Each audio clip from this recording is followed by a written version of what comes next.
तीन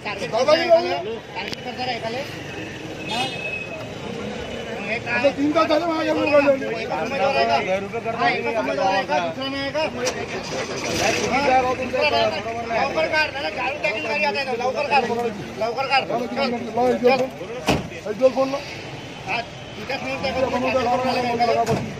सांगितलं गाडी यंत्रणा आता दिवस दुसऱ्याला त्रास देणार.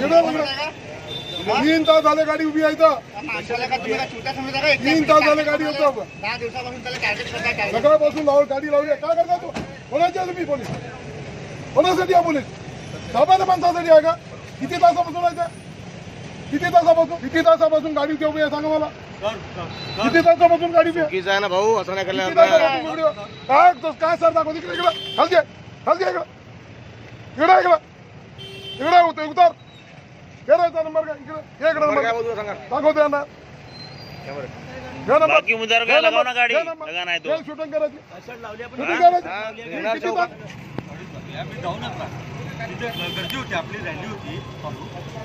तुम्ही म्हणजे आम्ही का निवडणुका लढवायच्या नाही का? लोकशाहीमध्ये हे आहे का तुमचं? आमच्या घरासमोर हे कराल का? मग काय तर मी मगापासून पाहतो माझ्या घराकडे जाणारा माणूस येणारा माणूस. मग काय तुमचा उद्देश? कोणता आहे उद्देश? अरे उमेदवाराचं घर आहे इथे. चला माझ्यासमोर. चला जेवायला. चला जेवायला. एक ही उम्मीदवार खड़ा है पूरे विधानसभा में? एक ही उम्मीदवार खड़ा है? ये दिख रहा है उम्मीदवार तुमको लावू शकते का तू? गिरराज चौकात लाव ना. पीछे ला के पूरी की पूरी. गाडी लागत होती. फोन केला आम्ही त्याला. कोणाची परवानगी आहे? वंचित आघाडीची रॅली कव्हर करण्याचा आहे. ठीक आहे. मग हे मी कोणाचा उमेदवार आहे? हे घर वंचित आघाडीच्या माणसाचं आहे. आम्हाला माहित नाही. अरे कसं माहित नाही तुला? चोरगीवर माहित नाही तुम्हाला? असं बोललो का आता? माहित नाही म्हणून उमेदवार माहित नाही. अख्ख्या गावाला माहित आहे. 90% लोकांना माहित आहे. माझ्याविषयी तुम्हाला माहिती आहे. मी बहुत सज्जन माणूस आहे. पण माझ्या सज्जनतेचं हे करू नका. कुणाच्या दबावामध्ये येऊन जर पहिल्या दिवसापासून धंदे करत असाल ना ती सोडणार नाही. हे कोणता प्रकार आहे? 3-3 तास माझ्या घरासमोर गाडी उभी लावणं कोणता प्रकार आहे? वंचितची आहे. परवानगी कोणाची? वंचितची आहे. वंचितची ऍड्रेस माहित आहे का त्याचा? वंचितचा ऍड्रेस तरी माहित आहे?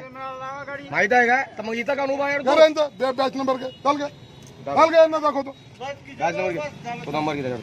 दबावामध्ये येतात. अरे का आम्ही लोकशाहीमध्ये कशाला दिला आपण का? बाबासाहेबांनी आम्हाला आंबेडकरांचा कशाला आम्हाला अधिकार तानाशाहीच करा बाबा. तुम्ही लढायची का? सांगा ना. लावू टाक मला बोर्ड. बोर्ड लाव म्हणा त्याला की कोणी जे जे करता येण्यासारखं आहे ते तर सर्व करण्यात आलेलं आहे. प्रशासनाला हाताशी धरत माझ्यावर पाळत ठेवण्यात आली. सुरुवातीला माझे अर्ज रद्द करण्यात आले. माझ्या संपत्तीचा ठिकठिकाणी बँकेमध्ये जाऊन चौकशी करण्यात आली. माझ्या बाबतीत वेगवेगळ्या अफवा पसरवण्याचा प्रयत्न सुद्धा करण्यात आला. माझ्यासोबत असलेल्या सर्व सहकाऱ्यांना धमकी लालच देण्यात आलं. मला मदत मिळू नये, माझ्यासोबत कुणी राहू नये यासाठी सुद्धा वेगवेगळे दबाव तंत्र वापरण्यात आले. आजच एक मुलगा मला भेटला जो मायनिंग सरदार म्हणून ज्याला नौकरी लागली. त्यांनी सांगितलं वो भैया बोले आज ही मेरा इंटरव्यू यानी ट्रांसफर का लेटर आ गया और बोले झारखंड में जहाँ नक्सल एरिया है वहाँ पर ट्रांसफर कराएगा. आजच म्हणजे कालच त्याला भेटलं तो. कारण की माझं निवडणुकीचं काम हे समजण्यासारखं आहे. हे लोकशाहीमध्ये हे अभिप्रेत नाही आहे. लोकशाही तर या राज्यामध्ये या देशामध्ये नाही, चंद्रपूरमध्ये तर हुकुमशाही मुळीच नाही आहे. लोकशाहीमध्ये फ्री अँड फेअर वातावरणामध्ये निवडणुका झाल्या पाहिजे असं प्रशासन सांगते. परंतु हे कुठे दिसत नाही आहे. माझ्या घरासमोरच आज दिवसभर गाडी फिरत होती आणि साधारणतः 3 वाजता मी जेव्हा ती पाहिली ती गाडी त्यांना विचारलं की परवानगी कुठली आहे. जर त्यांना परवानगी असेल की माझ्या घराजवळची पाठ ठेवण्याची तर केली पाहिजे, काय अडचण नाही, त्याच्यात माझं काही म्हणणं नाही.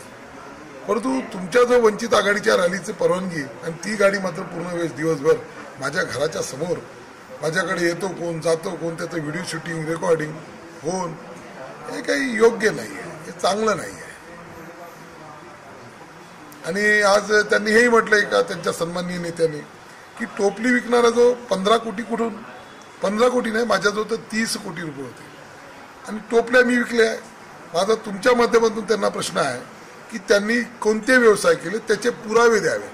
मी त्यांना देऊ शकतो. मी पुकार विकला त्याचा पेपरच्या मालकाचा जे वंशज त्यांना सांगू शकतो. मी टोपल्या विकल्या, माझी आई अजून दुकान आहे, माझा डेकोरेशनचा व्यवसाय केला त्याचा आहे, माझ्याजवळ जे मी व्यवसाय केले त्याचे सर्व डॉक्युमेंट्स आणि तुम्ही अनेकांनी पाहिलेलं आहे. त्यांनी सांगावं की ते कोणता व्यवसाय करून एवढे अब्जाधीश झालेले आहे.